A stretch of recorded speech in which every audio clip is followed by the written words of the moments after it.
So what's going on, guys? AKA Teachers here. Today I wanted to cover the topic of aim training and specifically the aim trainer Kovaaks. I wanted to talk to you guys a little bit about its utility and my opinion on aim training and its efficacy for Fortnite. So without further ado, we'll get started with the video. The first thing I really want to talk to you guys about today is whether or not aim trainers are effective. There's a lot of debate that goes around. A lot of people say, oh, just play the game to get good aim. And while there is an element of truth to this, I believe that aim trainers, when used properly, can really help you to increase your mouse control as well as just your individual aim. Yes, I do think that you should be aim training, especially if you take competitive Fortnite seriously and you want to get to the top level. However, the amount that you need to aim train and the routines and scenarios that you would use individually are going to vary from person by person. So in order to learn how to effectively use the program, I do recommend finding some sort of aim coach. There are a couple in the community that I personally trust myself, and I will link their social media down below. Beyond that, guys, I also want to talk to you about how to set up the program for the most effective training, and then I'll take you guys through a couple of scenarios as well. Alright guys, just doing a very simple scenario here, really not trying to go for score or anything. I just want to show you guys my colorways. So I use black dots with a white crosshair and a gray background. Personally, I feel like this gives me a lot of contrast to be able to see my crosshair as it passes over the bot, and then also to be able to see the bots themselves. Now there are some scenarios which will have a sky, and you'll have to kind of play with that colorway as well, and I'll show you guys where to do that in the settings menu so that you can still have that contrast available to your crosshair, so you can still see your crosshair and your targets. Here in the settings menu now, this is the first thing that you'll see when you push the settings option on Kovaaks. So the main settings here are going to cover your sensitivity scale, which depends on your game. They have a lot of first-person and third-person shooters in here, as you can see from the list, as well as your DPI, which you don't need to really mess with this. You just want to make sure that it matches the DPI setting on your mouse. And then your horizontal sensitivity is going to be the same exact sensitivity you use on your game slider in Fortnite. These next couple of options: vertical sensitivity, lock to horizontal, invert mouse, toggle zoom and ADS. Not as important here. Obviously, you don't want to invert your mouse unless that's the way that you play in game. And then your vertical sensitivity, lock to horizontal. If I turn this off, this is just going to allow me to mess with my Y sensitivity as well. Or I can click it again and I can have it locked to my horizontal so that they're the same. I play with the same X and Y sensitivity in game, so it's okay for me to keep this clicked. And then toggle your zoom or ADS.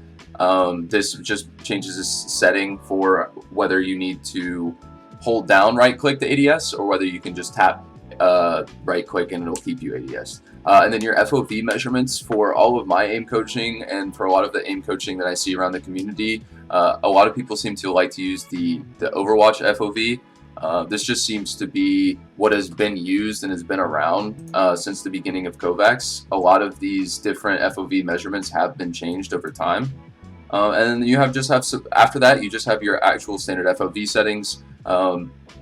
A lot of coaches will use multiple different FOV settings throughout the course of a routine to help exemplify certain aspects of your aim or your mouse control.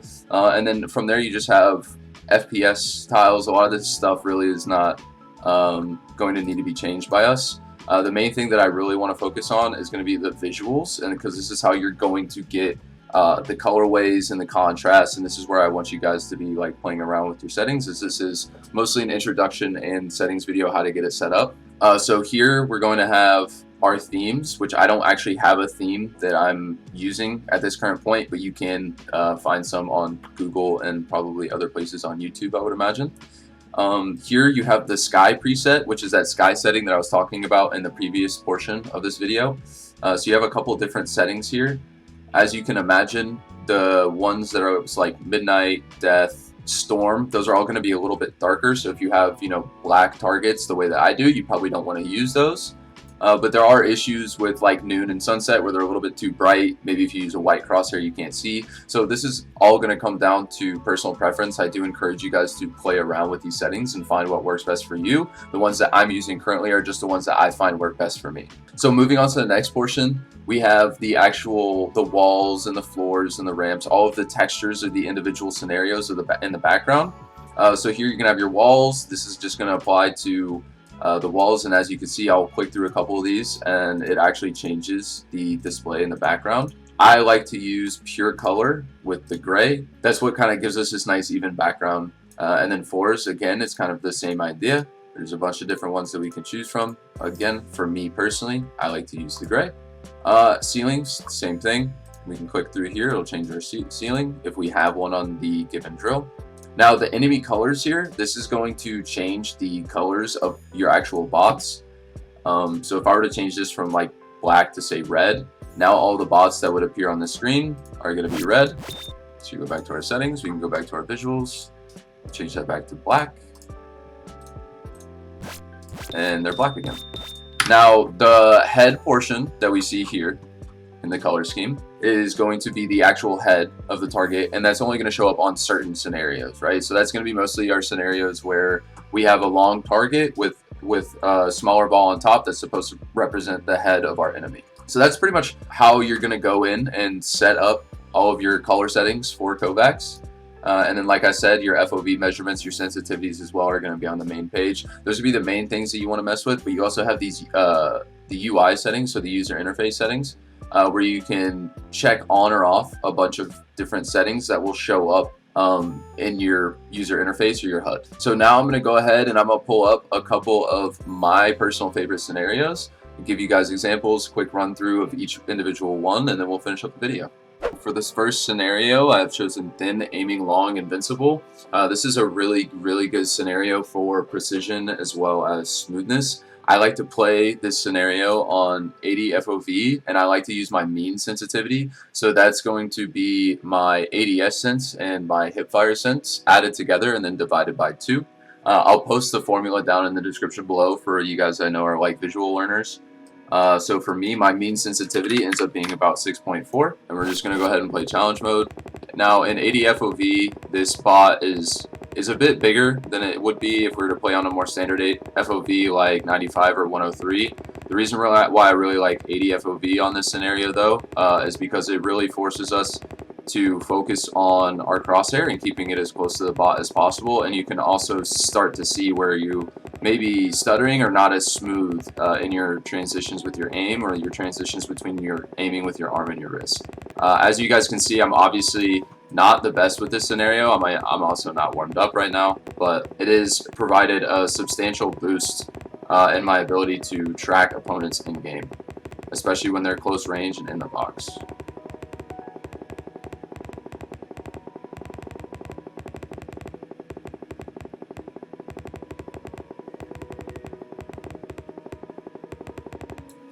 So yeah, a pretty simple scenario guys. As you can see, something else that's cool about Kovaaks is they give you this really cool chart. As you guys can see, I'm not extremely consistent, lots of ups and downs in my smoothness. So this is definitely an area that I like, that I have been focusing on recently, and that I do really like to focus on. I have seen a lot of improvement both in my shotgun and my SMG aim in game, focusing on this portion of my aim. Alright guys, for this next scenario, I've chosen 5 sphere endurance small.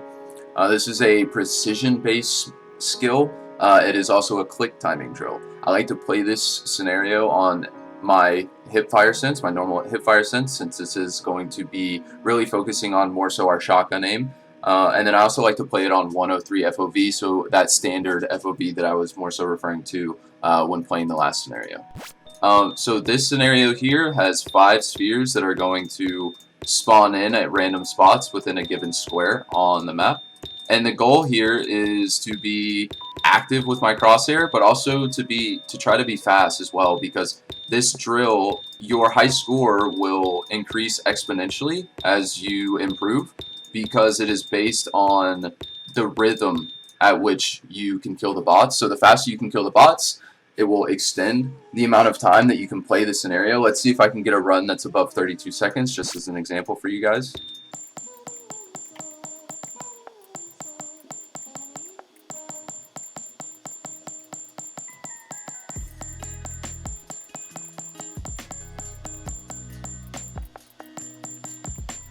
Obviously, we missed a couple of shots there that wound up making us not be able to extend the time, but I think that you guys probably understand the aspect of it, because as you guys can see here, my high score is obviously, you know, like almost double what I was able to do there. So keeping that cadence on this scenario is really important, and I think that focus on being consistent really helps with being cool, calm, and collected in those high pressure situations in game where you kind of have to hit the one pump headshot. So I really like 5-sphere endurance.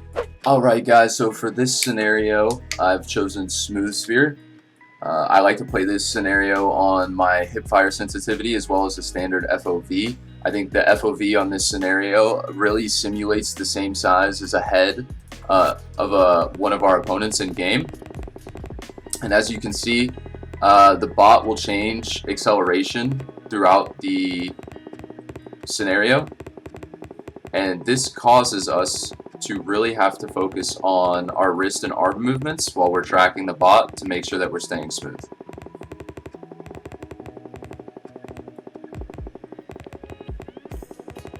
As you guys can see, once again, just like that, the thin aiming long scenario, my smoothness is just not the best.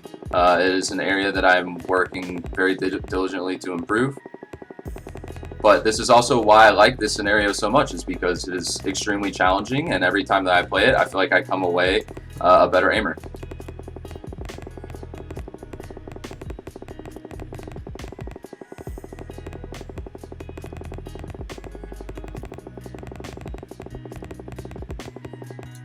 I hope you learned something from this video today. I hope this increases your confidence or perhaps your curiosity about experimenting with an aim trainer.